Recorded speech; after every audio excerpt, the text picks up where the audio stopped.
In society today, we are being attacked constantly with inauthentic conversations. Fakeness, trying to look cool, trying to be somebody we're not.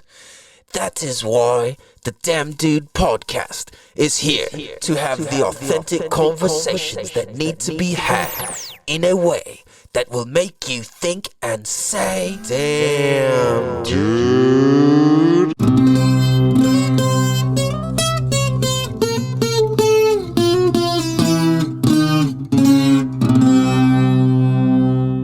What up, everybody? What is good? Welcome to the Damn Dude podcast. Damn Dude. Oops. Damn Dude. Damn, dude. There we go. What up, you guys? Welcome to the show. This is season 3, episode 41, and that's because I'm in too deep and I'm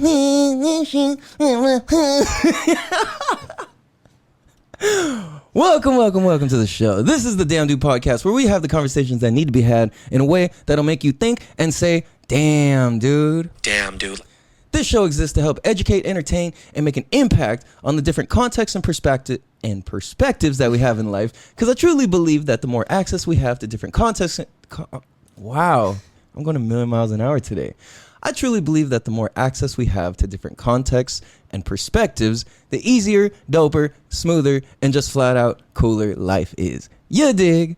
Welcome to the show, and I am slipping up because this is the first time I've actually done that intro in front of somebody.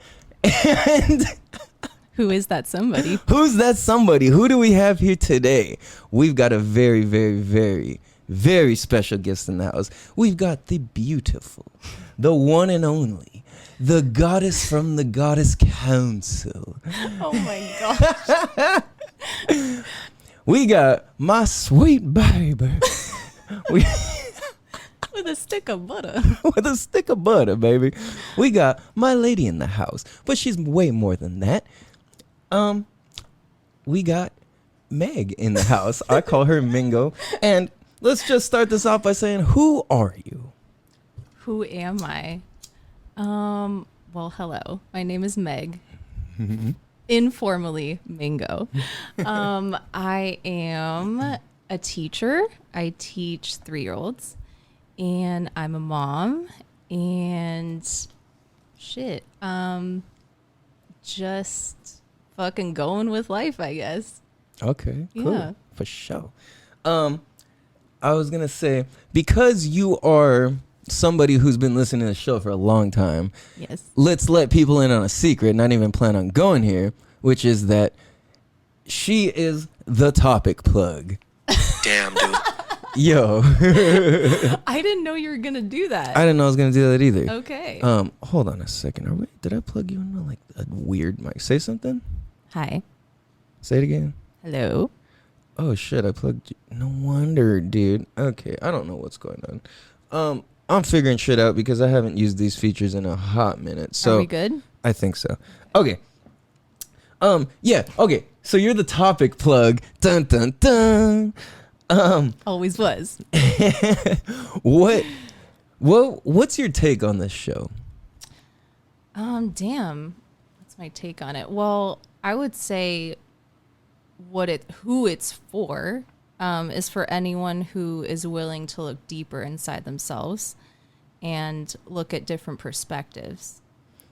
Ooh, that's tight. Okay, I like that. Because I realize also I should clarify and create a context first, which is that, oops, sorry, hold on. Dang. Okay, the equipment's all wacky right now. I think we're good now. First off, hold on. Let's slow this down. Hold on a second. I want to create something real quick for the listeners, which is context of, like, the reason why I wanted you on the show today. Okay. Is because it was important. It's important to me because you have a very unique view on life and a very unique way about living your life. Mm-hmm. And you're a person who chooses to see the good and the light in things. And I think that's fucking cool as shit. Thank you. Yes. And before we get in, I'm going to get more into that, but I realized I skipped over something which was important, which is special happy birthday shout out to my mom. Happy birthday, Judo. Yeah, happy birthday. Hope you have fucking fun. Also in this month, happy birthday to my dad, my little sister, my grandma, my uncle Arthur. There's a lot of birthdays in this month. So happy birthday to you guys. Much love. So why this episode is important is because this is really going to create a context of the things that I've been talking about on this show.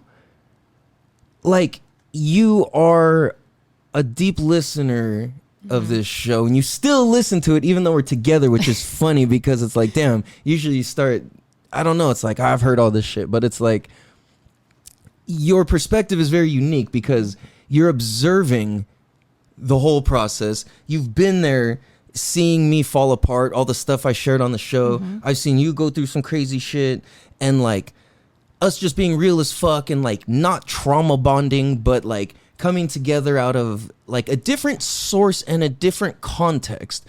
And I think it's just important that we share what it is of like how we got to here and what makes all of this what it is.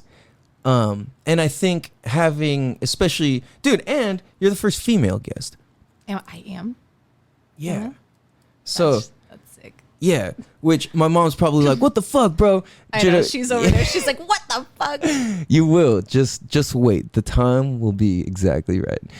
Anyways, it's important because your take, I see you as somebody who's a guide in life, and you help guide people through and to hard things into greatness. I see you help and guide a lot of people to greatness, and you simply recognize the greatness and beauty in a lot of people right off the bat.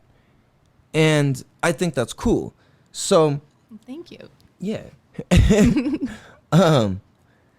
So I guess like okay. Something that I find one of the most attractive traits about you is your self-value and your self-worth and your self-respect for yourself, essentially. Like your overall value that you see with yourself. Yeah. Like, what does that mean to you to have value as a woman? To like, how and why and what is it to have value and to honor yourself? What does that mean to you? Okay. I think, because I've explained to you that I've kind of always had a certain value of myself. But life is going to test those things. Like, they're going to give you people or situations that are going to not coincide with that, or like what you view or what you know your value to be. Right. So, but those are all good check marks of like, what do I really hold myself to that standard? And am I going to, you know what I mean? Like, am I going to value myself over what I'm receiving from maybe someone or something, if that makes sense? Yeah. Yeah. Okay. How did you learn that? And what's the applicable, like, how does that show up in real life to where you get to apply that knowledge? Damn. Wait, what was the first question?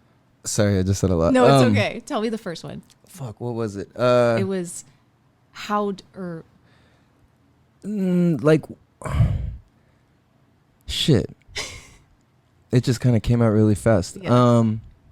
I don't know. Let's just restate this as like, how do you how do you use your value in real life? What are real life like applications of having value for yourself? Like, when would it show up? Like, as a woman, what instances would your value like need to be used, I guess? Does that make sense? Yes. Or recognized. There you go. When is it important for your value to be recognized as a woman? I think when you feel like what maybe you're receiving from someone isn't lining up with your value. Like, damn. Does that make sense? Yeah, but like elaborate. If someone, okay, I just, it's coming to me as someone, okay? But if someone isn't treating you, or it's not aligning with your value as a woman, then that's going to test that. And if that's tested, then that just kind of increases your value. So if you, yeah. So for me, like if a situation has ever happened like that, I've always taken it as an opportunity to test my value. And once I feel like I've done that, then I feel like I've just raised the bar on my value. Damn, dude.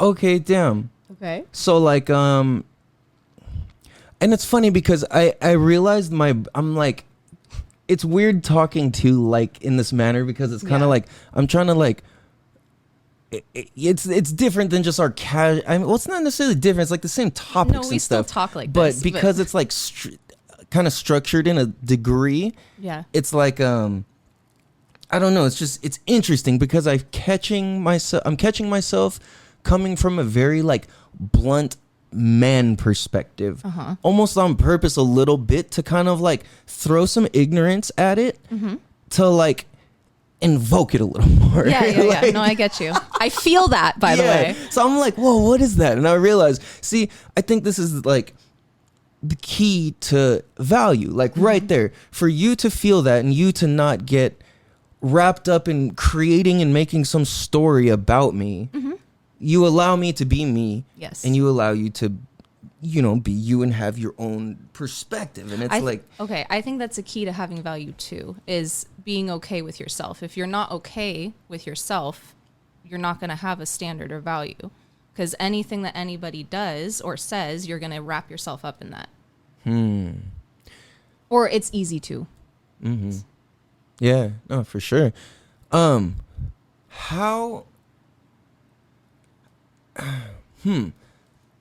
How does somebody start?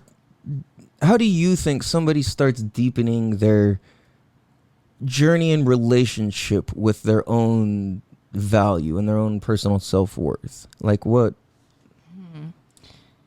Damn. I don't know. I think recognizing if and when like situations happen that trigger something in you, right? Like it doesn't align with how you maybe want to be treated or whatever. And I think when those things happen, it's an opportunity for yourself to really step up and like declare that value. So whatever that looks like, whether that's, you know, telling someone how you feel, or it's quitting your job and doing something else because you don't feel valued, like things like that. Ooh, that's dope. I love it. You love it? I love it. Yes. And I love, dude, this is like the first time you ever spoke on a microphone. She was literally putting on the headphones going, ooh, this is cool. I'm like, I'm in a tunnel. No, but dude, like it's so dope. Like you're very well spoken on the microphone. Like that's fucking cool. Remember I told you at some point, I was like, dude, you need a show or something. Like your perspective is very, very valuable. And the reason your perspective is very valuable is like because you recognize your own worth. And that's not being cocky or arrogant or this way or that way. It's like, no, I understand my boundaries, my do's and don'ts, my what I'll accept and won't accept. And I think like it's understanding how I come or how I show up to things. And if someone's not gonna meet me there, then I'm fine with that. Basically. Ooh, that's good. Yeah. Yeah. That's tight. I like that. That's super tight. So kind of segueing a little bit into the next question I have, which is, what is, in your opinion, like, let me think the right way to ask this. Yeah. Okay, no, I got it. Okay. What is the sacred masculine or the sacred feminine to you? Or both of them, I should say. Okay. What are they to you? Okay. As far as the sacred masculine goes, I think that the way it feels or should be is where you're because how I can relate to it, like how my feminine can exist within that freely. Okay. Okay. I like make that. sense? Yes, yes, yes. Okay. Can you break down what is your feminine? What is the feminine? What is the feminine experience? For the sake of more men and women understanding this dynamic. Because I believe this is really important. And there's a lot to, in my observation and experience, having insight and awareness of what experiences and things and words and feelings and thoughts and things that exist are of masculine or feminine existence primarily. Okay. So I think as far as what feminine is to me, was that your question? Yeah. Okay. I think that for me, like whenever I'm super in tune with that, it's like I especially like well, because you said like feelings and stuff, like I know that I'm super in tune with it when I'm super in tune with my intuition and what it's telling me. It's not like I can differentiate what that my intuition is versus just kind of like in the past, like anxiety loops, if that makes sense. So, because there's a big difference in the two. So it's like, which it can feel similar, like having anxious thoughts can feel like it can mask your intuition kind of thing. But for me, like with femininity, like, for me with femininity, and when it comes to that, I would say that, how do I like put words to this? It's hard. I would say that there's just like a certain softness that exists within me that comes out more, or I feel more when I kind of like am more in tune with that femininity, if that makes sense. So it kind of, does that make sense? Yeah. Yeah. Okay. What would what allows that to exist more though is when the masculine like it is where, not like where it's supposed to be, but when it's doing what it's meant to, if that makes sense, to like when it morphs together, if that makes sense. when they meet in harmony. Yes Yeah, for sure. Man, okay. So then, like, how does one tap into their intuition and tap into their femininity? I would say for a woman, like, just do things. I've been really trying to be mindful of like trying to do new things and do things that maybe spark my creativity. So like doing that kind of for some reason just like meshes into the feminine part. For me. Okay. Yeah. Is this accurate to say that the reason that does that is because it allows you to like flow with your feelings and emotions as well as what you're physically doing? Yes. That's probably exactly it. That's the best way to describe it. Okay. And then the artwork of that. How important is the art versus the expression? To me, at least, like I'm not like I don't think the art itself means anything or needs to look a certain way. It's how you feel when you're expressing it, right? When you're doing it. Yeah. Yeah. Like to me, I don't care what it looks like or anything like that. I don't give a fuck. I mean, I do. Let's try to get better, but I don't know. Yeah. Yeah. No, for sure. Okay. That's cool. Cause that's like the next thing I was thinking about was like, well, how does like masculinity and femininity apply in real life? Oh, but then hold on. Okay. What to you is healthy masculinity and unhealthy masculinity, and what, yeah, just that. I guess, Okay. I would say, because I've had doses of both, I would say that healthy masculinity and what that feels like to me is it invokes like the femininity in me, like to come out more. Like it's just like unapologetically just out there. like if that makes sense. Like whereas like before when I've experienced like the opposite, you know, like unhealthy masculinity, it makes you want to retract, and like it doesn't let that femininity like flow where it needs to. And what my man brain hears is that's like essentially the difference of like, as a man speaking for men, the difference between you getting laid or not, like on a regular much. basis, right? Yes. And it's like, it's the difference between your woman wanting you or not. Yep. Right? It's like damn, it's really not that complicated, but it's like this whole run around, you're so complicated. It's like, it's really not. It's at the base of it is that women don't feel like they're tended to in that way. So then it just halts itself right there.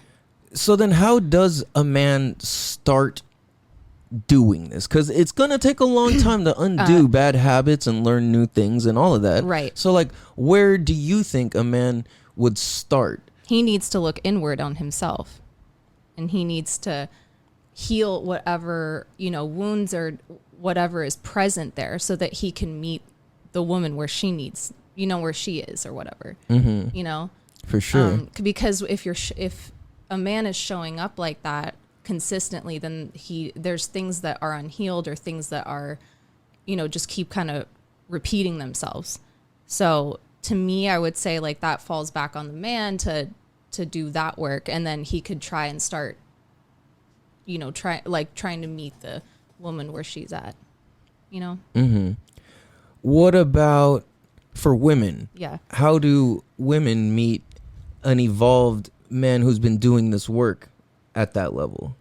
Because a lot of women, that's a good question. A lot of women want like men that they don't deserve. Yes. There's a And- lot of women that just think that they are granted certain things when they haven't done the work themselves, or they just think because they're in the woman position that they're allowed to say that, and that's not true.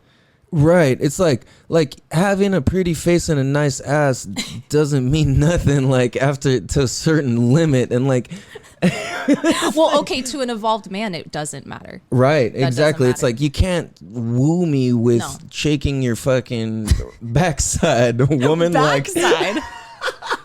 Like go get your your hide tanned elsewhere, hussy. Like What the fuck? no, but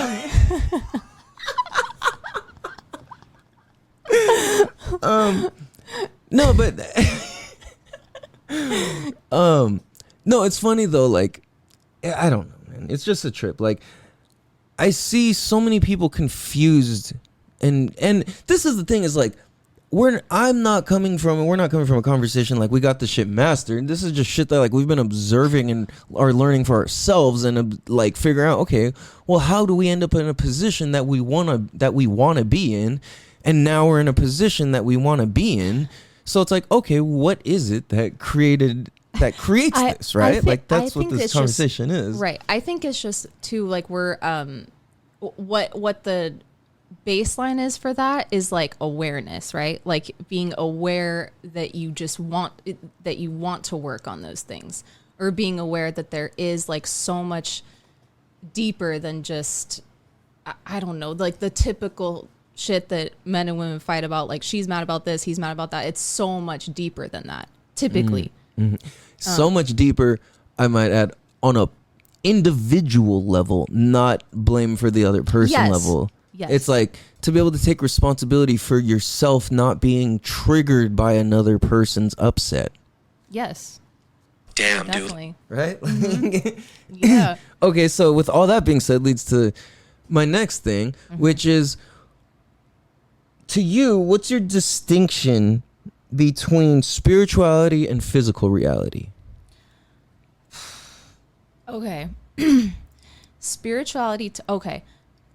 Wait, what was that? Spirituality and reality? And or physical reality. Because a lot of people call just what they see with their eyes and what they experience and can feel that physically exists, they call that reality. They refer to that as reality, when all that is physical reality, because we have all these thinking and thoughts and shit that there's absolutely no explanation Okay. for. So I think spirituality is where you I think for me at least, spirituality is where I've been like handed or received lessons, right? Like where I learn about those things, learn about myself and lessons that I get or want to take with me. And then physical reality is where I apply those lessons. Mm-hmm. I like that. Okay. Yeah. That's dope. That's super dope. Thank you. Okay. So then,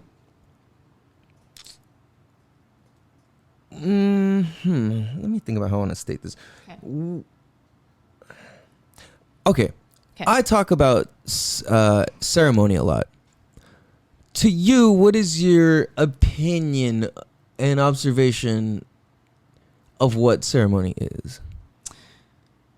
Or like, what is the point? And then also, what do you?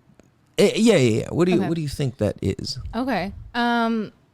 Well, to me, like always going into ceremony, obviously, I'm always very like, I don't know. It just triggers something in you, like that you're about to dive deep, kind of thing. Because it's very like it's a very like serious thing. Like when doing ceremony and stuff, and at least if you want to go into it with like and receive the receive what you want to with like what your intention is, then dang it, I lost my train of thought. That happens a lot. Okay, no, that's perfect.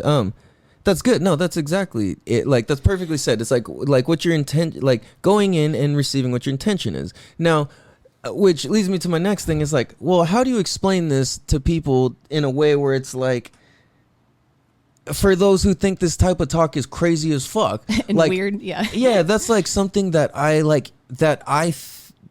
a big purpose for me creating the show is to like be that medium of like, okay, look, there's some crazy wild shit out there, and I'm a person who comes from extreme logic and like simplifying. Yes, exactly. Like simplifying and just exactly like I experience physical reality very, very intensely. So like, yes, you do, in a major way. So like in all areas of my life.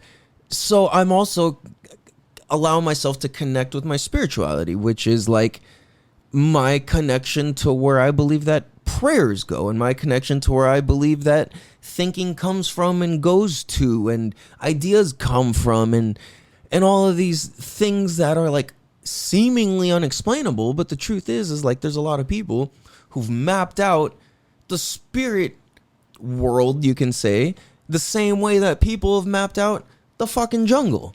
It's like, what? It's like, dude, you go try and find your way through the jungle. Good fucking luck. But if you go somebody who mapped it out, it makes perfect fucking sense.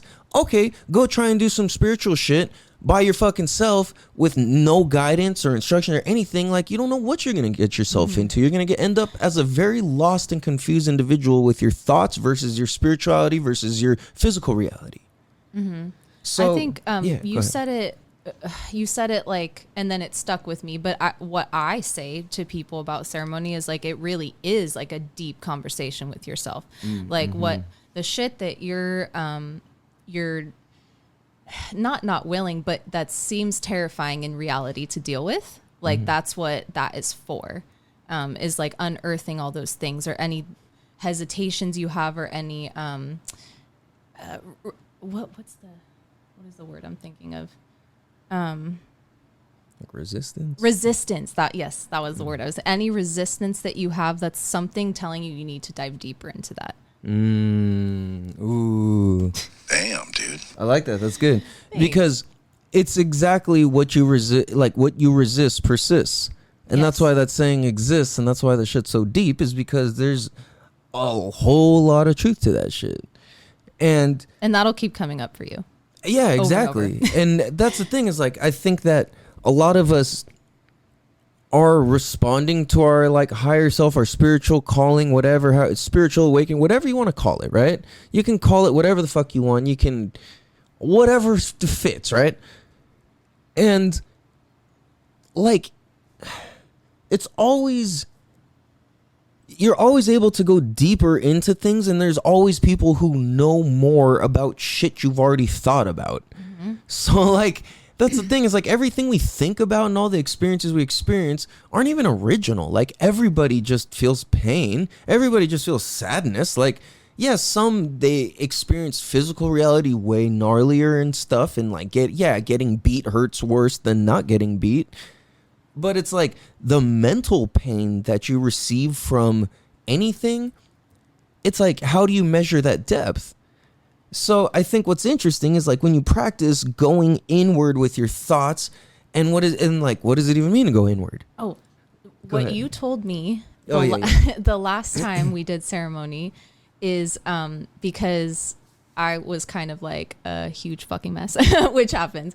But all the shit that I was just like unraveling and things that were coming up for me, it was just heavy. And I remember like you saying, because I couldn't, at one point, it's like I felt like I couldn't get control over the thoughts I was having during and afterwards. And then you told me like to start thinking about it with whose thoughts are these. And I was like, damn, like that opened up so much for me, because now every time a thought comes in, you ask yourself like, well, whose thought is this? Is this mine, or is this a previous thing someone told me, or a trigger or something? Like, it gives you like context into where that came from. Gangster. That's super gangster. I love Gangster. that. Fucking. So like, I guess real quick, just to kind of like, especially if you're new listening to the show, because I know you have your audience, your fans, your girl power, your. I do. I got my bitches. They're gonna listen first. Okay. Varsity. He fucking makes fun of me all the time for this. Anyways, Yo, shout out to Varsity, whatever that means. He refuses to understand the concept of junior varsity and varsity. Every time I explain it, it will not open. He doesn't want to receive it. When you're a hoodlum, growing up, you could care less about shit inside the school. Like, Dude. that's a whole nother language. Like, that's like taking Spanish class. Like, it's like, yo, you're teaching me another language right now. Like, I don't know these words. Yes, I know, because every Like, what time the I fuck? say it to you, you just glaze over and you just walk away. Okay, but what I was gonna say is, for those that, ceremony, what it is like you sit down, you sit in a circle, and you basically, there's many types of ceremonies, I should say. Many types. People have cacao ceremonies, people have meditation ceremonies, people have yoga ceremonies, people have ayahuasca ceremonies, people have mushroom ceremonies, people have marijuana ceremonies, people have DMT ceremonies, people have all these different things, and there's all different kinds. So this is what I was describing earlier, is that like a lot of people are doing things of ceremonious nature, not realizing that it is and how important it is to treat it that way. And that's the thing, is like, I think that's what I'm really picking up on in recent times. Like, yo, like this needs to be Intentional. respected, and intentional through and through. And we need to have people teach us who have actually the experience and the know-how to do these things, to call upon the correct things and heal things in the right way and invoke the right things. So with that, it's like during ceremony, you go in, like oftentimes there's music and different incense and smells and songs and all these different things going on, and like it's just a beautiful thing, and it's just a big blessing and a cleansing and a deep, real ass motherfucking conversation with yourself. And that's basically what ceremony is. And it's like there's certain songs that do healing work to your spirit. Why do you think they sing songs in church? Right? It's like, how come people don't question when you go to fucking Catholic church? They're like, oh, like, you're not like, why are you singing? It's like, motherfucker, we're invoking the spirit. What do you think? Like that. Let me invoke my spirit. Right? Like, it's like, yo, like, why do you think these old women's like catching the Holy Ghost in fucking church? Like, that's real shit. Like, go, I dare you to go tell Miss Gladys that's fake. I dare you. Like, there's absolutely no way. Like, She'll fucking backhand you, first of all. reals, in the name of the Holy Spirit, amen. Amen. Like, she will. You see what I'm saying? Like, I don't get why people question it, or they don't question it and fully accept it when you go to a fucking church setting. But all of a sudden, when it's like, okay, well, you learned this from the tribes people in the jungle, that's crazy. What are you talking about? Well, I think because that's just been socially accepted. This hasn't, well, for the most part, or people aren't informed enough, or they just make assumptions like, oh, you're just taking drugs and tripping out. Like, that's so not what it is. It's basically like a purging too. Like, the last time I felt like major resistance going in, and I realized it was because everything that I was holding inside, and that creates major resistance. So imagine someone who's never experienced that before, everything that they're holding on to, that's major. Yeah. Major. All right. So tell me about your spiritual journey. Oh, damn. Well, mine, it kind of coincided with like what I was dealing with in life at the time. I was dealing with a lot of heavy stuff and a lot of life things that I was either kind of go this way or that way, if that makes sense. And it just started like provoking all these questions for me at the time, and it kind of just led to like me wanting to know more. I think that's what like spirituality really is just like wanting to know more, like about the the universe and yourself and stuff. Like, it's not being it's wanting to like dive deep into all that. So I think for me, like, that's when that started, was when I was going through a really heavy time, and I was kind of having all these things stirring up, and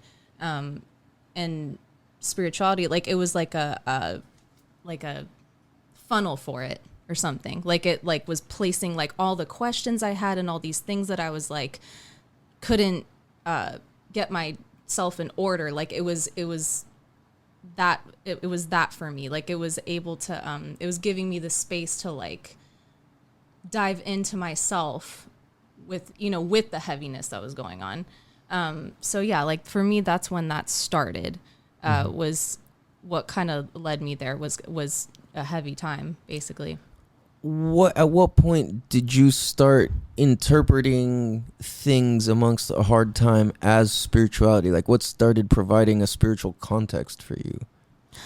Basically, when I stopped thinking about all the things that were happening to me as happening to me, they're happening for me. Like, when I changed that, it just changed everything. Like, it was like, these are lessons that are like beyond me, basically. Like, these are things that I am supposed to be learning, and things that are meant to be thought of, basically. Yeah. Okay, dude. What? You just said something that like completely made something make so much fucking sense to me. Oh, I love when I do And that. yeah, which is that when people are on the people who are what do you call, like when people start getting into personal development, that's the beginning stages of your spiritual awakening and your spirit calling you. When you start getting into personal development material, because what you just said was that, oh fuck, what did you say? Damn it, it was a way about thinking. Fuck. Things happening to me. Or Yes. Yeah. Okay, Go ahead. yeah. Like you saying that when things, like when I realized it's like things weren't happening to me, things are happening for me. Like, that's a popular personal development like theory or thought or concept, right? And that's taught in a lot of personal development books and teachings and stuff like that. So it's interesting is like, and in my experience too, my personal experience, when I started getting into personal development stuff was when I started getting more into spirituality, because what you realize and learn is that like, once you start getting into that stuff, and the more and more books you read, and the more books you read, and the more podcasts you listen to, the more shit you learn, and the more videos you watch, and the more, they all just start going deeper into spiritual fucking lanes and avenues. It all ends there. Yeah. That's funny that you say that, because when that all was happening was when I was getting way more into putting myself first, like personal development and like exercising, all that shit. So that is that's no coincidence that's what kind of steered me in the direction of spirituality for myself. Totally. Yeah. Yeah. It's interesting because just the word spirituality is very triggering, and it's very like easy to write off. And I know, like, I pay attention to how people react around with certain words. I like to observe the way that the energy of words hit people, and like people receive the energy of certain types of words. Like that's fascinating to me. So like when it comes to spirituality, like it's this thing where like people, they just refuse, like some people refuse to like whatever, and then other people are so fucking excited, and it's like, damn, okay, you know what I mean? Like, yes, it's either one way or another. It's either, for me and my experience, like with the people, it's either they are all in, and I have a lot of people that are on the same path, and that's great. But there's also some people who the second you mention anything of that nature, like, oh, I don't care, I can't. Like, it's very triggering for some people. Yeah. Yeah, no, absolutely. And it's equal in all directions. Yes. It's like really like 50-50. And like, it's just the same way that like if you play a song for somebody, it's like one person's going to think it's fucking cool and the other person might think it fucking sucks, right? And then it's like, it's not bad or wrong that like one person takes it this way or that way. It just is. Because the song is going to exist whether you fucking like it or not. And it's like, my spiritual experiences are going to exist whether you like it or not. And each individual's spiritual and physical and all those experiences are going to exist whether we fucking like it or not. So the best thing for us to do is just take personal responsibility and ownership for ourselves and like go from there, really. Yeah, I think if we just always come at it like we're just kind of on our own path, like it's like that will provoke whoever it's meant to. Do you know what I mean? That's going to inspire whoever it's meant to, or whatever. And we can't worry about the rest, or not worry, but they're obviously, that's just not where they're meant to be at. Yeah, no, totally. Yeah. Which is hard sometimes, because there's some people that you're close to or you love or whatever that you just so badly like want them to, unlock that, or you want to talk to them about this stuff and they're just not receptive. But with that, I've just learned that I'm just going to show up as I am, how I am. And, even leaving, like you say it a lot, like planting seeds, like that could just plant seeds for people, and you don't know how that's going to, translate later. Right. And it's like, because it doesn't matter and it's not for that. No. Right? It's just a result of like when you start developing your own personal awareness of your thoughts, your views, what you're looking at, why you're looking at it, why you're thinking this, why you're, it's like, yes. And then you realize, damn, I lived fucking like most of my life on autopilot. Like that was fucking whack. Like what was I doing? Yes, you know what I mean? Remember we talked about it. I'm like, I was fucking 30 years old, and what was I doing before that? Like you realize that you're just so in this certain autopilot, like you said, and it's really just you resisting like going deeper with yourself. You don't want to, or having the awareness to, I guess, go deeper. Yeah, I guess all and both, all of or it. either. Yeah. Which there's something that you just made me think of, which is such a funny way to put this, which is people who piss us off, or people who annoy us, or people who bother us, or people who just won't budge, or people who have a lot of resistance towards what we're excited about, or people who just, like take a different life path, or just whatever, right? But people who make us feel a certain type of way, especially people who piss us off, I believe are in some version a spiritual provocateur. Ooh. And it's Damn, dude. it's like, yo, that guy pissed you off to provoke your spirit, to see if you're in touch with it and in tune with it or not. Like, now what are you going to do with that? Right? It's like, exactly. It's like, what are you going to do with it now? Like, yeah, that guy just cut you off and flipped you off and it was his fault. like, are you going to allow that to take over your whole fucking well-being? And if so, like, there's nothing wrong with that, but that's not ideal. And it's a opportunity to develop self-awareness. It's like it has nothing to do with you. And once you realize that, you're like, whoa, it has nothing to do with me means it has everything to do with me, how I relate to me, and then outward, not outward at me. Yes. Okay. No, I get what you're saying. No, because there's nothing wrong with like what you just said. Like, there's nothing wrong with having those kinds of like reactions towards things. I think as long as like you are able to zoom out after and be like, well, why the fuck did that trigger me in that way? Or what, you know what I mean? Like, as long as you're able to look at those situations objectively, then that's you building more awareness. Yeah, totally. Yeah. So what, I mean, I guess you kind of answered this, but maybe this will provoke it in a different way. Okay. What's your purpose in life outside of being a mother? Oh, and the reason I asked that is because that's an important and triggering question to a lot of women who have kids, who are mothers. So, what are you trying to say? I'm mad already. I'm just kidding. Hey, there's a lot of mothers apparently now. Oh gosh, we're not going to go into this. Okay, so. Oh, today my pronouns are. Stop. What? Sheether, Zether, down by the seashore. I can't with you two. Sells seashells down by the bay. Where the watermelon grow. Water lemon. Where the water lemons go. And back to my home. Anyways. Okay. Oh yeah, we got a show to operate here. I didn't get to pick my pronouns. Okay. Wait. Well, you said we're not doing that. Okay, that's your fault. You canceled your own fun. I did. You know what? I did. How'd I? I was provoking fun. See, you were. I was being your sacred masculine. Yes, I was being your spiritual provocateur. That's all that was.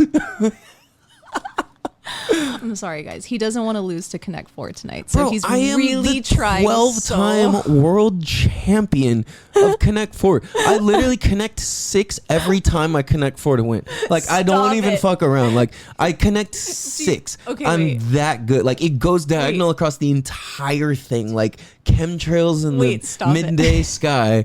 It just streaks straight across the board as I leap into victory. I just actually no, as I strut casually into victory, crossing the finish line of connecting 6, not just 4 or 5, but 6. I do not know when I've ever seen 6 across the board, but that's because you're so sad every time. Do you know what's funny is every time I lose, he goes, "Oh, Mingo, what happened?" And I'm like, "Just stop, okay?" And we also will tell the kids. We each tell the kids if they take out Connect 4, I'll be like, "Oh, that's what your dad likes to lose at," and then he'll say, "Oh, that's what your mom likes to lose at." And it's like, what the fuck are we doing? Anyways, what was the question? It was a deep question. Okay, what's your purpose in life outside of being a mother? Okay. Oh, and that's what I was saying. Okay, the reason that's important is because that's a triggering question. That's where all this went. Yes. And it's like the reason that's a triggering question, if you're kind of confused, is because a lot of women have came to the conclusion that being a mother is my purpose in life. And yes, and your goal and point is to raise them into adults. Yes, you're still their mother. Yes, you'll still do mothering, but it's your job to raise an independent adult who doesn't depend on you. So, like, if we're looking at this all big picture, it's like there is far more to your life, and you being a great example versus somebody who just says good stuff is like to understand that your purpose is beyond being a parent, because being a parent is automatic in having kids. That doesn't even count. No, it's good to make not that clarification. Discrediting anything, but it's like it doesn't count because that's your duty. You know what I'm saying? Not discrediting anybody's work, but it doesn't count because that's your automatic duty. You do not get points for flushing the toilet as an adult. That's just your automatic duty. You don't get praise to wash your hands. That's just your automatic duty. You see what I'm saying? It's like, it's just automatic. There's not a reward for the automatic responsibility that exists. Not taking credit away from any mother or father out there. But there's more than the automatic responsibility. Okay. I think what all you're trying to say, clarify, okay, yes. I think all you're trying to say is there's just much more to every person than your role as being a parent. mom or a dad. Correct. Yes. Yes. Okay. Boom. There you go. Boom. That's all. See? Anyways, Exactly. So go ahead. What you got? my purpose in life. That's funny that you asked that, because lately, as you know, I've been way more in tune with being definitive in my purpose, right? Mm-hmm. Yes. And what I've realized my purpose really is that because I've always, if this makes sense, if I've always kind of like lived life this way or done things this way, but I've never had but I guess like I'm circling back in circles, but the definitiveness of what I'm going to say, I guess, okay, is that like my purpose I've realized is I want to like guide and help people through like maintaining a certain level of reality that I bring to the table. You know, because that's what I do. I basically like, whether it's with my friends or family or the kids I teach, like I'm always trying to guide them through, but with like a certain level of realness or reality so that they can have something like tangible, you know? Yeah. I love that. See, that's what's fascinating for you to say as somebody who just spoke on behalf of spirituality, because that's so important.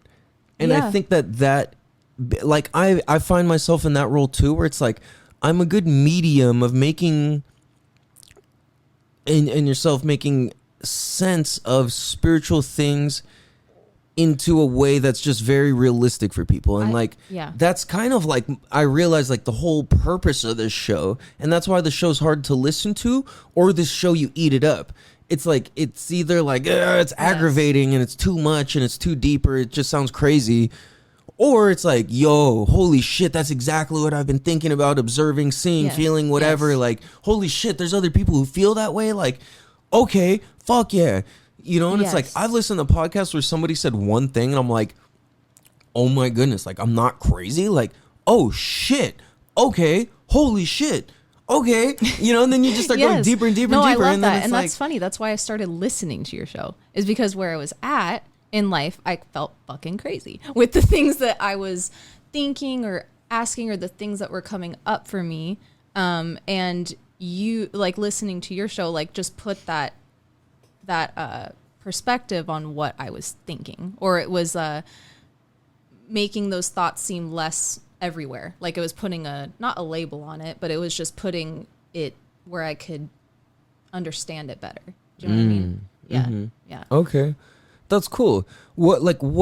How did it do that for you? Just for my own sake. So sorry, You're like, I just need to hear this. I think how that did that for me was, well, I don't know. I feel like it's kind of cheating for me, because I was like the topic plug, not to like toot my own horn, but like I would send in things, and the way you would answer them for me was just like, I don't know. I was able to, having someone else put their take or their spin on it makes it so then you can go back and be like, okay, well, what's my take on it? And then you kind of form your perspective, your own perspective. Mm-hmm. Yeah. Okay. Yeah. Cool. I love that. That's tight. Yeah. Well, thank you. I love that. You're welcome. Dude, that's so cool. Yeah. Excuse me. Okay. So. Oh, what I was going to say though, about, we were talking about, like my purpose and stuff, but what I was going to say that came up for me was that,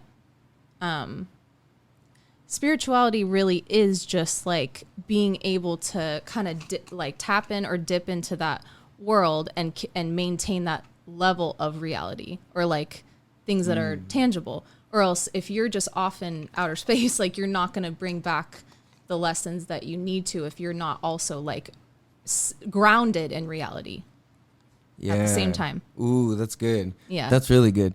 That also makes me think of somebody really smart and cool said, like, damn, doing ceremony, I thought it was going to be this crazy out there, wild, spiritual, like fucking just out of this world sort of experience.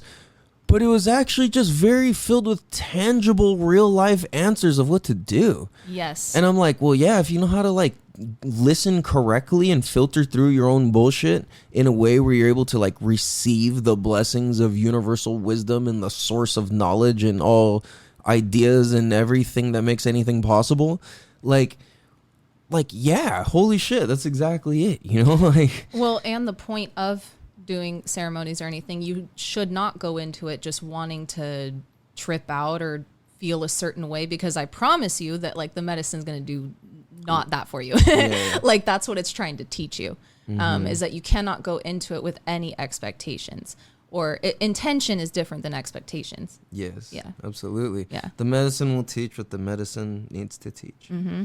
And what it needs to teach is different for all of us. Yes. So it's fascinating. No, it's good. Thank you for saying that. So what does it mean to be a mom? Damn, that's loaded. I know. That is very loaded. But I have a very cool question to top it with. Oh, damn. Okay. For me, what it means to be a mom is basically, which is weird because it kind of is interwoven with now what my purpose is, but it's like it's being like more than anything, like I want to be a guide for my children. I want to be a guide for them where they get to test the waters and they get to do what they feel is right for themselves, but that I can be there to kind of be the guardrails, basically. So I guess that's more in terms of parenting, but that's how I look at it. Like I want my kids to feel confident and free in doing what they feel is best, but that they can come to me as their guide in what to do. Ooh, that's beautiful. Thank you. Okay. So like I said, let's load these potatoes. Fuck. What does it mean to be a great parent? Ooh, what okay. does it mean to be a great parent? Okay. I know exactly. Because not to toot our own horn again, but like I think that we do it so great with the kids. Is that, no, we do, because I feel like we are very present to when real lessons pop up with each kid, and it doesn't matter, like we are so in tune with that.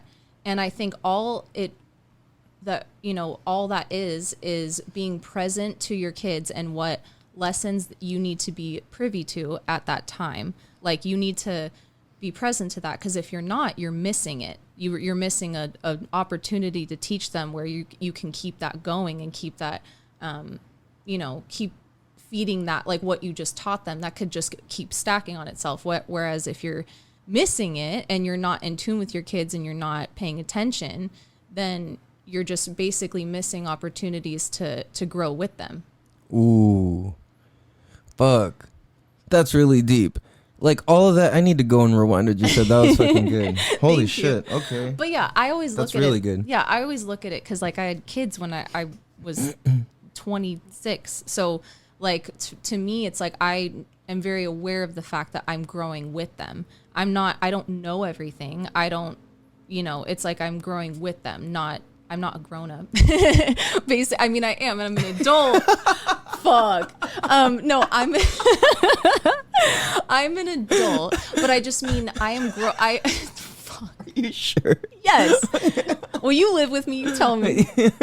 But no, I'm more so like I look at it that I'm growing with them. Like I'm learning lessons too on how to be a parent, and I learn how to be a better parent from basically like what I receive back from my kids. I'm like, well, is that of goodness? Are they, do you know what I mean? Like, is it's all in how you feel when you're interacting with them, is how you feel like you're being a good parent. Like, are they receptive to new things and what you're saying, or are they just kind, you know what I mean? Like, I could go down a rabbit hole with that, but yeah. Yeah, fucking. But yeah, to answer, I mean, that's basically what I think being a good parent is. Yeah. No, that's cool. That's a good point, is like to be able to, I don't know, like what I hear from that is being able to learn from your kids. Yes. Because they're the ones closer to the source of how we want to be as adults anyways. Yes. So it's like, why would we not take the opportunity to learn from them? What I also hear in that is coming from an angle of not like, I know better than you. Yes. It's more like, well, what the fuck is going on? Like, why? You know, and it's like, how come? What's going on? Well, this is why that, and this is why that typically. Right. Right? I never like, come at anything trying like that I know better than them, or that I'm superior or anything like that. Because kids will pick up on that. And then you won't be a safe or reliable source for them to learn from or to grow with. Damn, dude. That's hard. That's hard. Yeah. No, that's fucking good. Anything else on that? No, I think I got it. That's tight. I like that. Thank you.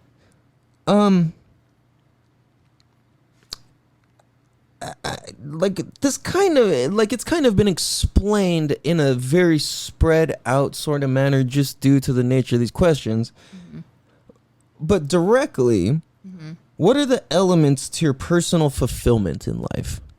What are the elements to my personal fulfillment in life? Well, I feel personally fulfilled when I am,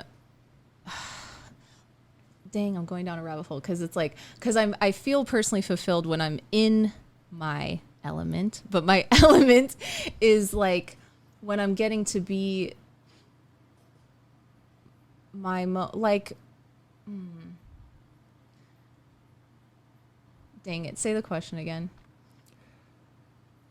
What are the elements to your personal fulfillment in life? Okay, hold on. Can I say this real quick? Yes, because I think this is what you were getting at. It's like my brain's going in. Okay. Which is like, you were in your element when you are meeting life head on and very present to it. Yes. Okay. So it's like within that presence, there's an unknown, and that's kind of scary. Yes. And a lot of people will interpret that, I believe, as I have anxiety and use it as a reason to not go. And I believe the people that use that feeling as a reason to go, yes, create a life that's really fulfilling and full of what they want, and in turn creating an element of personal fulfillment in life. Okay, yes. And when that flipped for me, because I used to feel that way about how I face life, like anything that came at me that I wasn't sure of, I immediately backed off. Whereas now, if I feel like that and there's something that feels scary, or I personally now want to just see what it is. So I think kind of pushing yourself and testing those things are where that can flip for you or for people, is realizing that overcoming that feeling, of like kind of resisting life or like shit that's scary, like that's seriously where you find your power, like where you find your magic and shit. Mm-hmm. Yeah. So a key element you would say would be like facing scary shit, or for me, something. because I had, I don't know, growing up and stuff, like I had a lot of, like I feel like I had a lot of fear that I was like living into, and which was creating a reality that I didn't want to live in, if that makes sense. Yeah. So okay. Damn, that's deep. Yeah. So for me, I don't remember quite when I had that realization, but I thought to myself, well, when shit gets hard or scary, I just need to face that. I can't run from it because that's just perpetuating the reality I don't want to live in. Ooh. Wow. Yeah.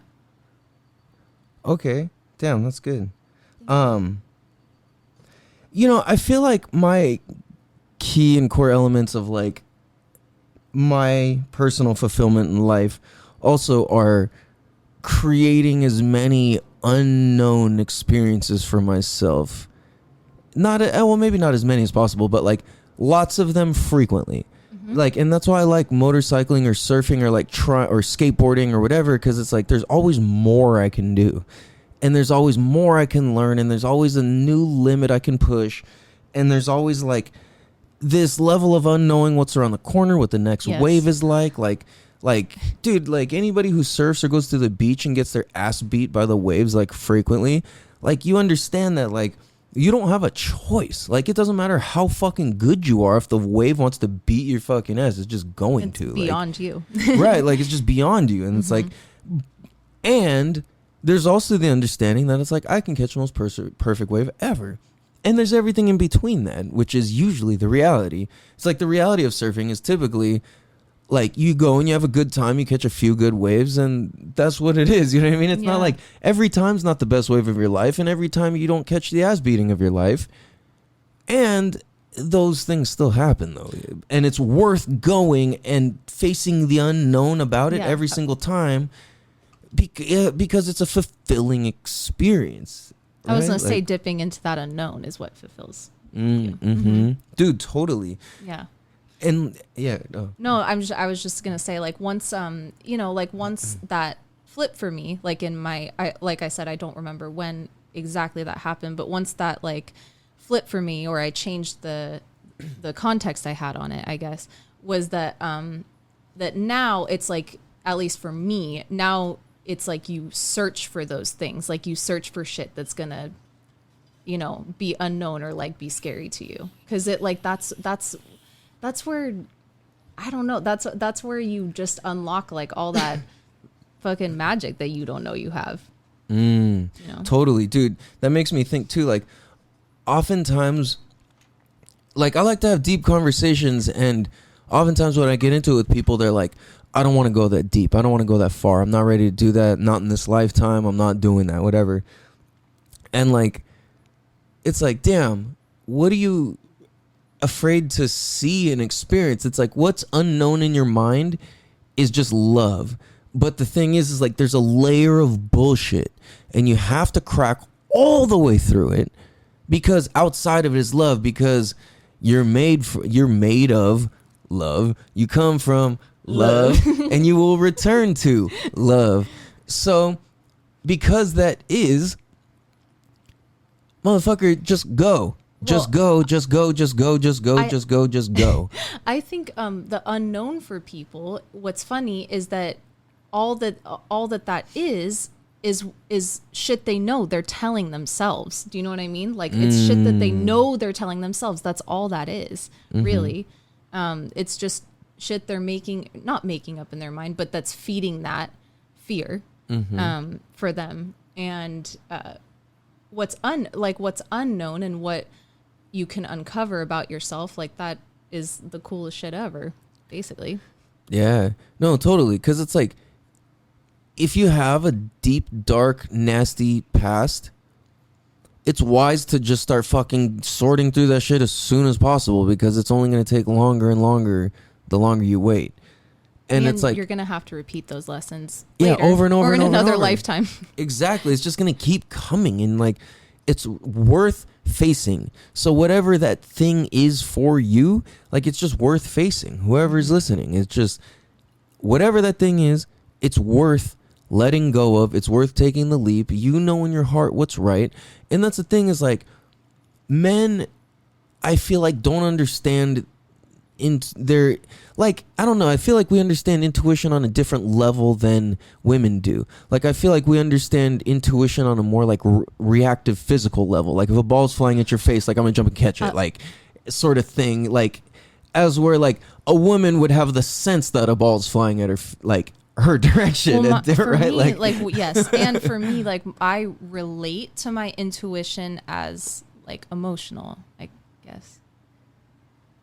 How so? Or what do you mean? I guess just tuning into how I'm feeling. Do you know what I mean? Kind of like makes that into like not feel or like unlocks what that intuition is, or like what I'm. It kind of coincides with what I'm feeling in general. Do you know what I'm saying? Yeah. Yeah. Okay. Yeah. Totally. So like, I relate to that in my own way with like, and this ties to spirituality for me too, which is like, for example, in Hawaii, they have these little geckos all over the place, and like they stay in your house, and they're like cool to have because they're like, they don't make a mess, they're not gross, they just eat all the mosquitoes and whatever, and they're like fucking beautiful. They're like green and have these rainbow colors and shit, like, and they're like that, like 3-4 inches. They're fucking cool. But what they tell you out there is like, and all the spiritual teachers that I met out there, they were telling me like, and even like common people too, they were like, yeah, when you're sitting there thinking at night, or you're having a conversation with somebody, and it's something where you guys are being inquisitive or you're inquiring about something, you'll hear these geckos go, like they make these little like clicking noises, and then it's like that clicking confirms what you were thinking or what you were tapping into or whatever source, and that lizard was like being the medium between you and the higher source of whatever you believe that is, or how you relate to that, and he's just like confirming the message for you.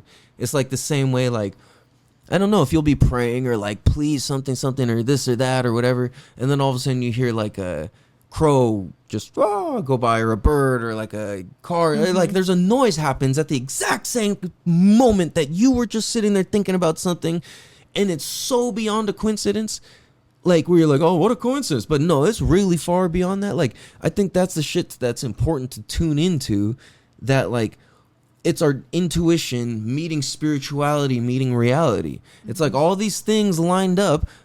You really think by an accident? It's like we're all spiritual beings living the human existence. So it's like, that's pretty easy to understand, because like, okay, sit there and turn your brain off. Right? Like if you were just in control of your body all the way in your entire life in the physical sense, stop and turn your brain off. Like, okay, like it takes a lot of fucking practice to do that. Like I can do that sometimes after I've been meditating for like a long fucking practice for a while. And at the same time, it's like, dude, it's like, if you can't turn your brain off, what do you think that is? Where's that coming from? What are these things? What are these filters? Why does your brain go down that alley? Like, don't you ask deeper questions about that? Right. Like, what is it? Yeah. You know what I mean? It's like, why, when you say, you know, that little voice in your head? And then the thing that's like, what voice? Or whatever, you know what I'm saying? Like, whatever starts going, you didn't say anything. Or whatever, the little judgment thing inside, you know what I'm saying? Like, why'd you just pause for silence? Like, you know what I mean? Like, whatever the fuck, what the fuck is that? That's connected to a higher source, and that's what I refer to, and I think we're referring to as spirituality. Yes. And a lot of people who like really practice spirituality in a healthy way, and who like learned from people how to do it, are able to get connected to their higher source. And to add to that, it's like people who believe that like when people pass away and they go to heaven, and you believe that your relatives, your loved ones or whatever are watching over you, that why not communicate with them? Why can you not communicate with them if they're watching over you at all times? Mm-hmm. I think it just stops like, for them. They just will say they're watching over me, but they don't want to go deeper into how or why or, you know, all of that. Mm-hmm. No, totally. And like, that's what's fascinating to me. It's like, well, why just stop at this point? Like, that's already past the point of logic. Like, that already defies logic. So why not, let's just look a little bit deeper. Mm-hmm. We're already engaging in shit that defies logic, and we're all participating in it. It's like, why do you not, it's like the same thing as like not believing that you're hearing this podcast. Right? It's like, how the fuck did this podcast get to you? I don't fucking know. Like, I just pushed some fucking buttons into my screen, and then now you're listening to some shit. Like, because I shared it with my bitches. Sorry. wow, wow. Wow, wow. No, but like it's crazy though. It's like this is magic. Yeah, Like for yeah. you to hear me talking, me to just post it, and then you to hear something like that's magic. Okay, Like- and what you're saying, I can't remember what book I read. I read it recently, but it's what kicked off a ton of shit for me was that, and you just kind of said it, was that like, is that your thoughts, like who is that person observing your thoughts? Because you're not your thoughts. So who is that person that's observing them? And I cannot, it's going to bother me because I can't remember what book it was that I was reading, but that completely blew my mind into a million pieces. And I was like, wait, what? And then this other person's going, wait, what? And it was just like, dude, that unlocks so much for me because I feel like if we have that, like awareness, that just completely takes the power back in like your thoughts and like all those things, you know? Yeah. Dude, I love that. No, that's so good. That's so good. That's really good. So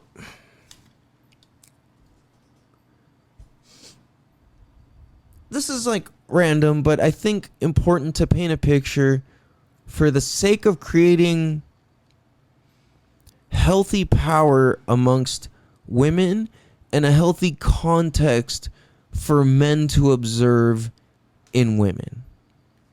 Okay. Which is, the question is, for you as a woman, they, them. Oh, stop. What? Just kidding. We love you guys too. Sorry, we love you, we love them also. I don't know if you're allowed to say two anymore.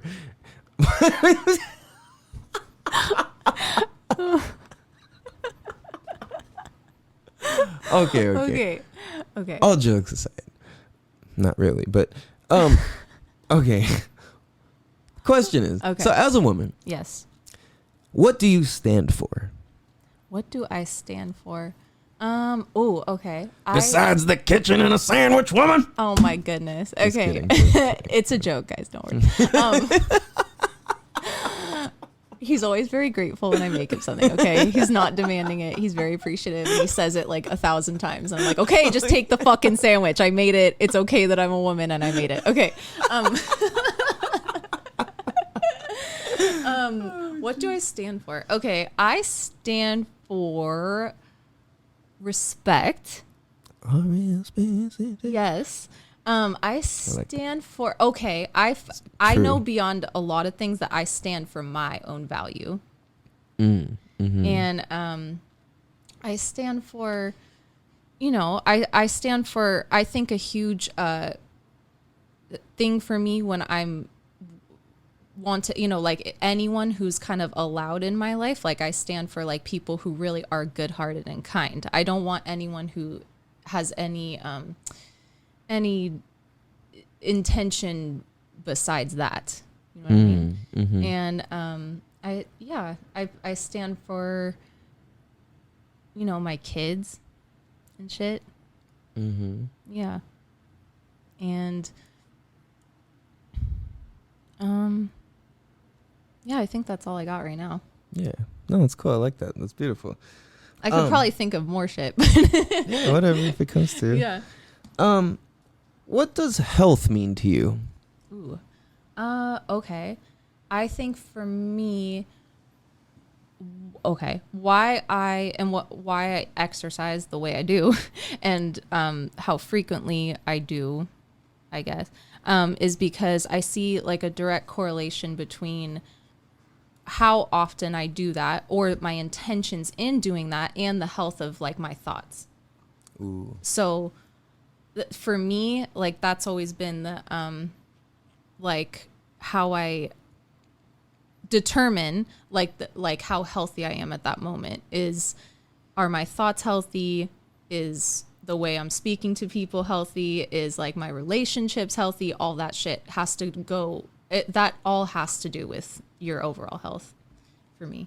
Yeah. Yeah. I love that. That's beautiful. That I agree. Thank you. Yeah, that's good. That's really well said. Thanks. What would you say is the key to finding a quality partner? Okay. Or what are some of them, I guess? Because I guess there's the obviously key? not just one. Yeah, but Right. What is the key? Which is the set of janitor ring? Yeah. The key is in the mountain of Mordor. Like, what the fuck? No, that's in Lord of the Rings. I don't know. What? It's Mordor or something. I don't know. There's something else. What are you I thought you were That's the Varsity. key. Fuck, they're about to kick you out of No, Varsity. they're about to kick me out. Don't I tell know, them that I dude. just said that. Don't tell them. Okay. The key I'm to gonna tell them you went to Vegas with Brittany with and not Ashley and Ashley. Tamika instead of Natasha Ashley, this and isn't. By the way, I Regina. love you, Ashley. My Oh. Ashley, I fucking love you. We're not. Yeah. Okay. Oh, I'm just making up names. Okay. Varsity names. Stop it. Okay. But by the way, everyone's seeing this is why we don't. This is why it's like we don't get a lot of stuff done when we start talking, is because this is what happens. This. Okay. Well, okay. What is the key to finding a good partner? Not the key, but Okay. What is what's okay. what? Okay, hold on. Before we ask that, Okay. how does oh my god, Valley Girl, High School Girl Jeez. on the Varsity with the ASB and the USB and the ASVAB and the color flags and I did not do color guard. Let me be very clear. and my Scotch guard and all of that stuff end up with the kid who's like throwing mud over the fence like with a fucking like bike building jumps on the side of the school, like go eating tacos like when I'm not even supposed to have tacos, and like how do you end up with like Easy. I'm having a midlife crisis, bro. What are you talking about? That's all. That's all it is. I'm just no kidding. okay but really though, No, I know. how what are some of the keys to finding a quality partner? What are some of the keys to finding a quality partner? Okay. Because a lot of people have been in this breaking up or like trying to find somebody thing. Yeah, like yeah, no, I've phase, noticed like, that. like a lot for some A reason. lot of like, people that I know are also questioning the relationships that they're in currently. yes, dude. There's It's a lot so of that. much of it going Yes. on, and that's a good thing. Like I think we should be, and we shouldn't have to stay in things that are not healthy Yes. for us or feeding us in the right way, or Absolutely. or we've like grown this way or that way or whatever. I think it's always right? good like, to question shit. Mm-hmm. Yeah. No, entirely. I think for me, okay, but I mean, just personally, this is speaking from, I think a huge element as to why it's different or why it works with us is we were friends for so long first. So I got to really know you. I didn't get to know the version of, let's kind of put on like that kind of front when you first start dating someone, and then you start unraveling shit and you're like, oh fuck. You know what I mean? Yes. We started off where like we both literally aired out that was all we knew about each other, was all our shit. So it's like we came at it from knowing all those things about each other and then deciding, oh yeah, you're fucking cool, basically. And realizing that the way that you approach life and the way that you think about things and your intentions and the way you want to help people, like it's like that. I love that about you. And I think finding someone that has like a really set intention in life is like really important. At least for me. Thank you. Yeah. Welcome. Because you don't have to know, like, I don't think it's required. Like, I don't think you have to know everything about what you want for the rest of your life. But I think you need to have like a good intention of like what that kind of looks like and how you want to approach life, if that makes sense. So I think that's a big thing, because I think why a lot of people are questioning their relationships, or there's a lot of what the shit we've been noticing, is because I think people aren't asking the right questions when they start seeing someone, or they're not asking the right questions in themselves. either. Like what you expect out of someone, or how you want them to treat you, or things like that. Or I think a big thing too is, for me, like, I think with us, like, I wrote off like what we experience and our reality together is like something I kind of like written off, because I just thought it was too out there. Like, I just thought it wasn't attainable. But I think that that's wrong to do. I think you should always strive for what you expect and want out of a relationship, and believe it's possible. Yeah. Yeah, that, dude, totally. That's well said. Yeah, that's the thing too, is like believing it's possible. Like for me, I had just said, I'm not going to be in a relationship. Like, I'm just done with this shit. Like, I'm so much better by myself. You're like, I'm clocked out. I'm done. Yeah, it's like, dude, I'm fucking good by myself, dude. Like, I don't need nothing from nobody. Like, it's like, I can just, I'll be fine. Like, so then that's the thing, is like, I was like, dude, anybody allowed in my life is, like, anybody new in addition to my life, and I mean, even the people already in my life, must be an addition to my life and complement my life and make it that much better and that much cooler and that much funner and that much deeper, and that much sweeter and that much more colorful and that much softer and that much everything, right? Like, that's the only way that's the only way I'll accept this. And like, both of us know that it's like, yo, like, if like, you can have your own tantrums and go through whatever the fuck you need to go through, but if like you're gonna be a dick, then like, nah, fuck that shit. And both of us understand that. It's like, I'm not gonna stand for that, and like, she's not gonna stand for that either. So it's like, yes, and there's a certain level, there's a certain standard. Yes, there's a certain standard also, I was gonna say, that we've set with communication. So it's like, we just do not, we literally do not dip below that standard. It doesn't matter what's going on with either one of us or whatever. It's like, there's just a standard that's been set when it comes to respect and communication. So then whenever there is something that comes up, it's just that much less shit to deal with later. Because it's like, we neither of us feel like during what was already happening or what we're trying to figure out, there wasn't a bunch of fucking disrespect being tossed at you in addition to that. Yeah. Dude, totally. Yeah. Because that's where a lot of people get lost, and then you build resentment, and then that whole thing, spins out of control. But yeah, I think also something about that too, which is also important, is like, because there's times where both of us have like gone beyond what we know our standard is for each other in a conversation. Yes. And the other piece of the magic and importance to that, though, is that the understanding of personal responsibility, in the sense that, okay, I've gone as far as I will allow myself to go in a conversation. That's her tantrum. Like, anything beyond this, that's on you. I'm here for you, like, when you're ready to talk at the level that we're here to talk at. Yes. Same goes for me. It's like, I've had tantrums where I'm just like flying off the wall and I'm fucking getting loud and whatever. And it's like, yo, like, that's not how we do shit. And it's like, for her to step back and be like, yo, like, that has nothing to do with me. Like, fuck, that it's like, he's having his own tantrum and he knows he's having his own tantrum.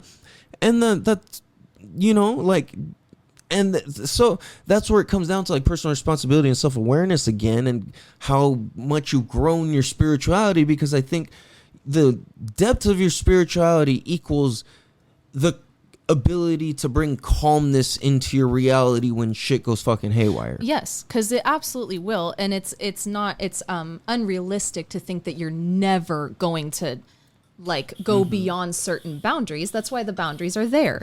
So it's like, of course we're human, and there's going to be times where that's tested and we go beyond that, right?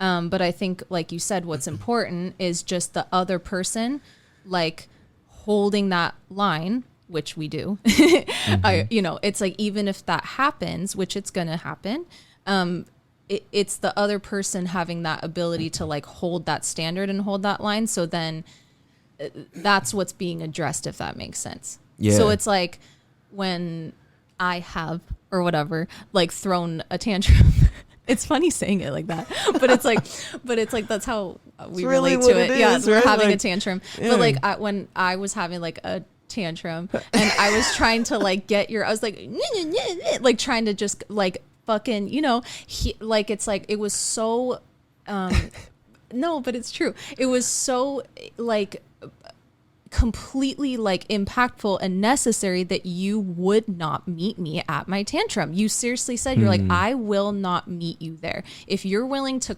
come back down to here, you're like, then yes, but you would not meet me there. And it was just, no, but it totally like, cause we both are going to do that from time to time. That's just the way it is. We're not robots. Like that's just the way it is. But it's the standard that we each have is just like pulling in the reins basically, Yeah, totally. yeah. So if that's why I feel like some relationships just don't work, is because neither of you are doing that, so then it's all flying all over the place. Right. And that's like, dude, absolutely. And I think that's another thing that's important. And I was hitting on the episodes heavy for like a period of time about fuck, what was it? I'm just like blanking out all of a sudden.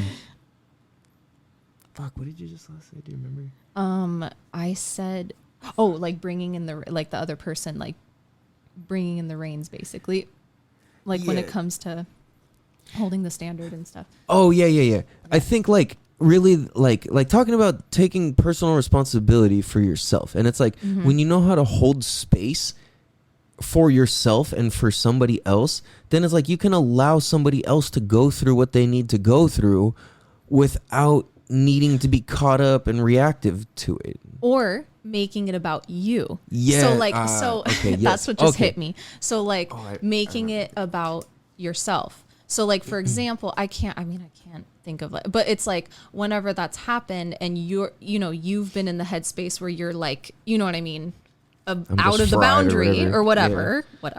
It's like I have so just like had to like I choose to look at it like this is him dealing with something, right? Like he is obviously dealing with something and he's trying to like work through it. I am not like the enemy and it's not about me. So if you come at it like that and not take it so personally, it kind of like removes that element from it. You know what I mean? Totally. Yeah. Absolutely. Yeah. I think I remember what I was going to say too, and to add to that was like when it comes to judgment and blame, fault, and judgment. Oh, that's what I was going to say was what I was hammering in a lot of episodes before, like the importance of understanding blame and fault and judgment. And like when we come from a place of blaming or needing to find a reason to be mad, or somebody else is the reason that we're mad, like if anybody else is the reason that you're mad, it's on you. Yep. And that's the unfortunate, harsh part of reality, and like the strengthening of one's depth is to understand that it's like it's never the other person. It's always on you. Like you're not allowed to take my power from me. Like I'm not going to give it to you. Like I don't care how much I love you. I'm not playing that game. Yeah, it's like, no, I'm not playing that shit. Like, no, like I think that's an element of us too. I was gonna say like with what it's like we do not play games. There is no games. There's no blame. That is fault. below what we're about. That's not gonna feed what like love and like growth we're trying to do. Like that's the opposite. So it's like if you're constantly looking for blame or this or that, that's a cycle that's just gonna keep perpetuating itself, and it's just gonna end up being he said, she said, you did this, I did this. That's not of growth. Right. Totally. Yeah. Dude, and that's the other thing is like, because all the stuff that's in our head is just ideas that we learned, and you can choose to believe in it or not. You can stop believing in things. Like you believed in the fucking tooth fairy or Santa Claus, and then now you don't. But then again, when you grow up, you believe in the tooth fairy and Santa Claus again because you start doing it for your kids. So it's like you don't realize that you actually really do believe in the power and the spirit of this shit. And like a lot of people are doing deep shit and don't fucking realize it. And I think that's the thing is like when we can put aside all blame and all fault for everything, no matter how gnarly or dark or deep or unfair or gross or whatever, it just, that shit was absolutely not fair to you. It's still like wise to just understand that, okay, you can take responsibility for how you feel and relate to things, as hard as that is. And that's like such a hard thing that I think everybody has to practice, right? Like, well, no, that's not automatic. yeah, exactly. And it's like, there's a lot of these things where it's like, I personally choose to stop believing in blame and fault. Like, I just don't believe in it anymore. Like, I believe that in the idea of it, but I don't subscribe to that belief. The same way that it's like, I'm not Catholic, I'm not Buddhist, I'm not Islamic, I'm not whatever. It's like, just because I don't exactly subscribe to those religions doesn't mean that it's like I don't believe in a lot of the elements or teachings or aspects or whatever, right? Like, it just, you don't have to subscribe to everything to, you know what I mean, for it to exist in your world. Like, so that's the thing, is like, I just stopped believing in blame and fault. And it's like, well, it's not this person's fault or whatever. This is what happened. Now what? Because everything that happened already happened. Yeah, no, I think when you take away that element, that's why it's so easy for us to, well, you know, it's so easy for us to hear each other out during those things, is because we're not just sitting there placing blame or, you know, because automatically that's going to put one or both of you in defense mode, and then you're just spinning your wheels. Because I know for myself, as soon as I meet resistance with you, it's like I go into like, okay, well, what am I missing? Or what did I skip over? Or what is there that I'm not understanding? And then I go from there. And then like, sometimes it's like nothing that I even did at all. Sometimes it's your own fucking thing that you're tripping about or whatever. And it has absolutely nothing to do with me. But it's like, I could have completely made it about me. And it's easy for couples to do that, I think. And like, I think that's why people get into these weird, phony relationships based off of like, based off of interest. I like this, you like this. Oh, haha, we're so compatible. It's like, no, that's nothing to do with who you are. Like, it's like, fuck, like, you could listen to music that I fucking despise. Oh, shit. Incense burning or falling. Yeah, sorry. Like, you can listen to music that I despise and I still accept you and whatever, right? It's yes, like, I don't really give a, not that I don't give a shit, but it's like, that's your just doesn't matter. thing. It Yeah, does it's yours. not matter. Yeah. I don't care. I don't care what clothes you're into or not into, or what you Hobbies want to watch or or not want to watch, or what hobbies interest you right now or don't interest you right now. That doesn't make you. Totally. And that shouldn't make or define why I love you. Dude, totally. Yeah. Absolutely. Because if it was based on that, it's like, I'm thinking about that. Well, I used to think, okay, I need a girl who can keep up with me. Meaning, okay, she needs to surf. She needs to know how to ride motorcycles, street bikes, dirt bikes. Need to know how to fucking like ride a skateboard. Need to know how to fucking do crazy shit on a bike. And then I'm like, well, hold on.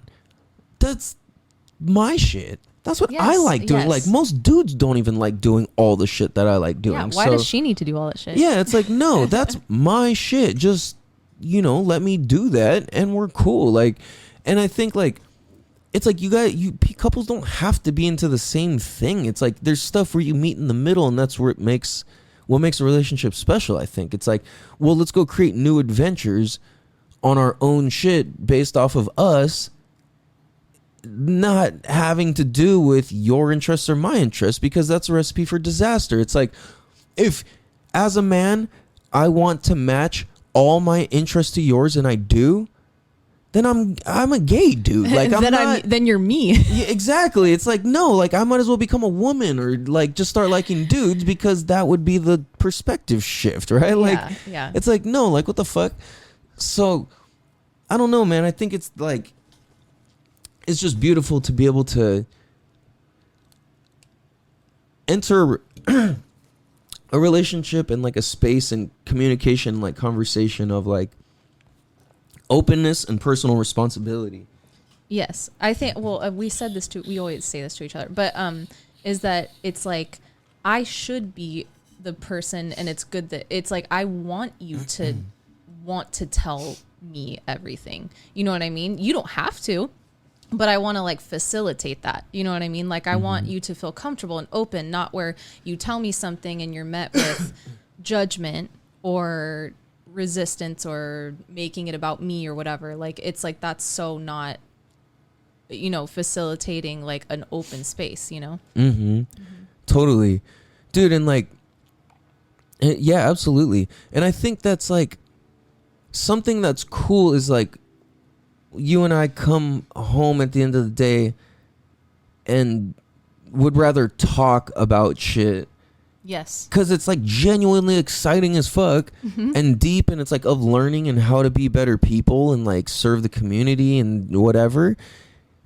Like things of that nature. I don't mean whatever, but like it's like of that, and it's like, dude, that's so much cooler than fucking watching a movie or TV or whatever. Like sometimes we'll put on a movie, but we never fucking watch it. No, like, we don't. We just end up talking about a bunch of shit. Like, yeah. Which is cool because like that's what I want. Like that's cool that you can find that in someone, right? And that can be your person that you're with at the same time. Like that's the coolest shit ever. Totally. And yeah. I think the key to that, which comes full circle, which is like, because we were so legitimately friends first, like through and through, like no boundaries or borders or nothing crossed, like that it created this space of like deep conversation being the topic or the outcome or the result or the desired want to talk to her, right? Or to talk to each other or whatever. And like I think that it's I don't know, it's beautiful that it's like deep conversation is what created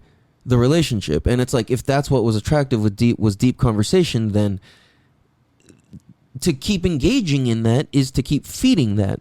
So that's why I always like when people ask me, you know, people are like, oh, you got a podcast? What would you say is the key to getting in a relationship and whatever. And like, I've heard that and just because it comes up so much lately, like, it's like, dude, you gotta fucking just do you first. Like, it's all on you first. Like, there's not on somebody else, like, wanting to date and this and that and wanting this so bad. It's not even it. Like, well, it has to happen naturally. We've been talking about this. Like, I feel like the apps and all that shit, it's just like a artificial way to forage a relationship.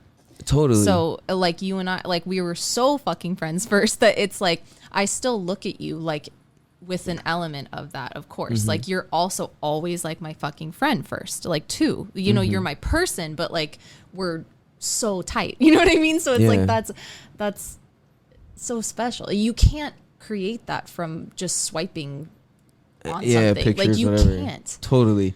Dude. Yeah, no, absolutely. Yeah. Oh yeah. I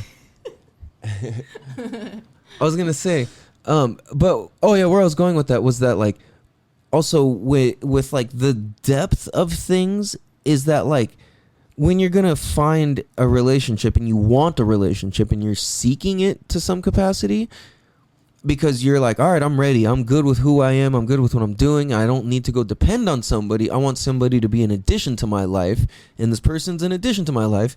Well, how do you figure out if they really are or not? Well, asking deep, hard questions right off the bat, and they're not even hard, but things to do with like, what's your relationship to your mom and dad? What's your relationship with your family, your brother, your sister, your fucking friends? You know, do you have friends? Like, what's this? What, you know, shit like that.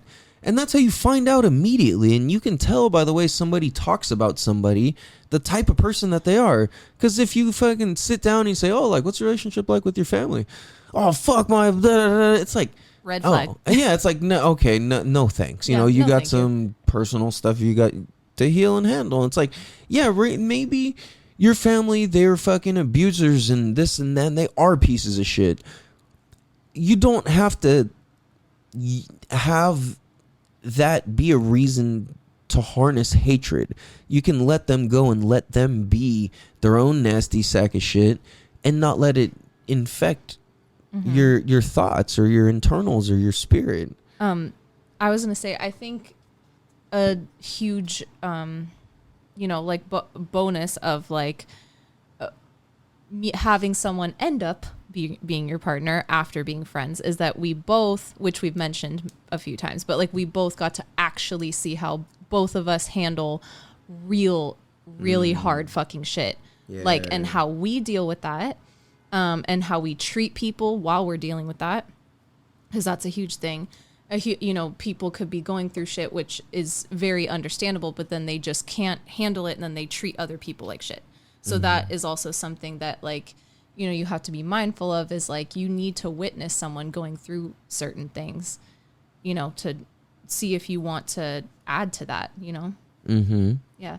And with us, like, I was going to say, like, it is just like the way we look at it is like you're an addition. You aren't my life and I'm not your life. Like, we're not, we so aren't. But we're additions to that, and we add to that, and it's fucking great. Dude, fuck yeah. No, I love that. I agree. That's like what it should be, I think. Yeah. Yeah, no, it's cool. Thank you.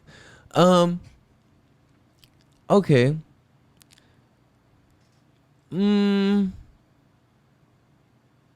Last thing. Okay. Tell us a random story from high school. A random story from high school. Oh, shit. A few things just popped in my head. Random story from high school. Oh, damn.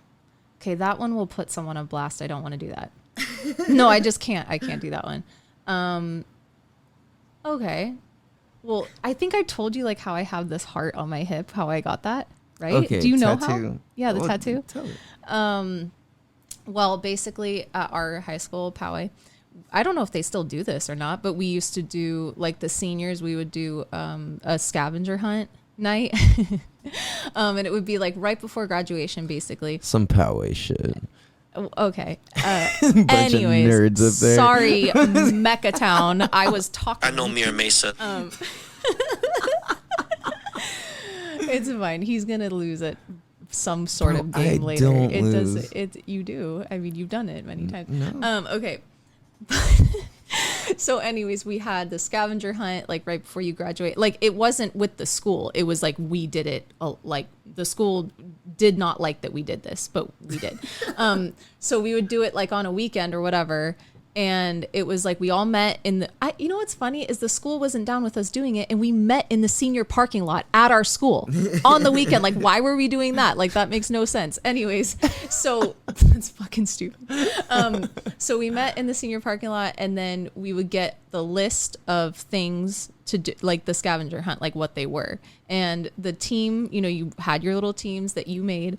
And whoever had the most points at the end of the night, they fucking win. That's it. There's nothing beyond that. But anyways, the story of my tattoo on my hip was that there are all these crazy things, like eat a spoonful of mayonnaise, put your friend in a trash can, put your friend, dunk them through a hoop, like do all this weird shit, right? Back up through a drive-through with people in it, and all this weird shit.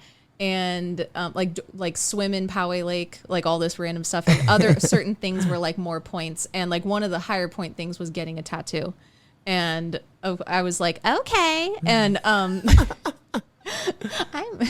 cheerleader. I need a tattoo. So yeah, I got a tattoo, and we didn't win, but I have the tattoo. From where? I think, it was anyone. When I say this, people are going to be like, holy shit. It was Boulevard Tattoo in Escondido. Damn. Yeah. So I went in there like, can I get like the littlest tattoo like ever? I just need like, and they're just like, what the fuck are you talking about? And it just was so ridiculous. But yeah, that's a story. Random story Wait, so from you high went school. all the way to El Cajon? No, Escondido. Oh. Fuck. Wait, yeah. Damn. So I was expecting like, my friend's brother or some shit. Like, No. damn. No, that's all. No me. ID, nothing. No ID. Well, no, I was 18. Can't you get tattoos when you're 18? Yeah, when you're 18. Yeah, but no, I was why 18. were you in high school? I turned 18 and then I graduated in June. Oh. Yeah, I was one of okay, the older okay, people. Gotcha, yeah. But Never mind. yeah, so that's a story from that. Okay. Oh, another time, and this actually happened. Like this did happen. My freshman year, my parents were supposed to go out of town, and and me being how I was, you can laugh at whatever, cheerleader, whatever. I was like, my parents are going out of town, and I had to, like, I was like, okay, like, I'm throwing a party, like, I'm doing it. Told fucking everybody at Poway High. I swear to God, everyone was telling everybody. And then that night, my parents got an inkling. Some parent told them something, right? And I'm like, they're confronting me, right? Me and all my friends that are already over, and they're supposed to be gone already. And I'm sitting at the kitchen table. My dad's like, just tell us this and da-da-da. And I'm like, I don't know what you're talking about. And cars start pulling up to the house. Like, literally, no, I'm not talking about just like a car or two. My parents were in a swarm of like 250 kids in their house. I swear on my life. Anyone who was there, they know this. Okay.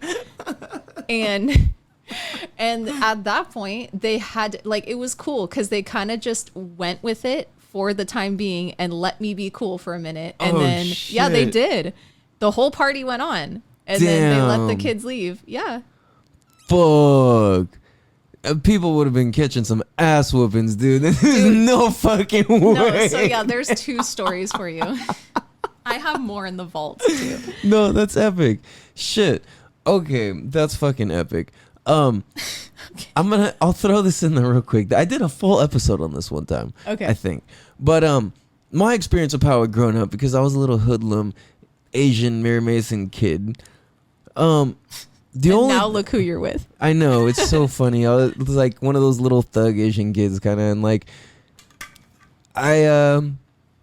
the only time I came really and like did anything in Poway was we went to a party at the rec center, and our friends rented out the whole fucking gym thing or whatever the hell.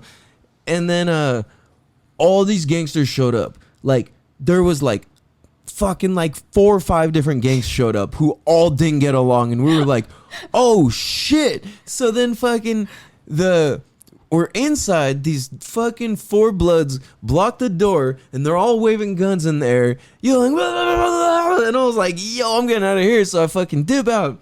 I'm walking outside in the parking lot, just like between the rec and the fucking skate park, like that part of the parking lot.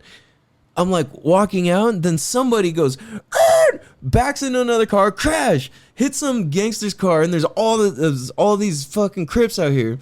This guy goes, bam, crashes another car, and then starts driving around the fucking, because he drove around, and he busts a bitch trying to leave, and fucking all these people are throwing 40 ounces at his car and all this, and like when like the big glass ones back in the day, dude, I don't know if they're still glass. I remember they turned plastic for a while, but they're throwing 40s at this guy's car, and then like punching his car and breaking his car and all that shit. He's like trying to skirt away. And then like somebody else comes running with guns, and then somebody's like, the cops are coming, and then like all of us are like, oh shit. So like everybody jumps in the cars, and then like I was like, yo, I'm getting the fuck out of here. Like, this party's not even that tight for what the fuck is happening. Like, whatever. Like, I'm getting the fuck out of here. Like, this is ghetto. So, which is funny. It's like, sorry to bring the ghetto to you guys. I don't know what to say, but I mean, shit, that just put my story in like the little fucking, now I sound like a Teletubby or something. I'm like, one time I had a party and my parents were there. No, it's perfect. It's just different. Like, it's perfect. It serves its exact This is why purpose. we work. Yes, exactly. Oh my goodness. But yeah, that's a little Poway history for you guys. We'll put that in the books for you all. Yeah. Bookmark it. Yep. Run and tell that, homeboy. Home girl. Oh man, thank you. That was amazing. Damn, dude. That was so fun. Thank you guys. I love you guys. I appreciate you guys. Left to go.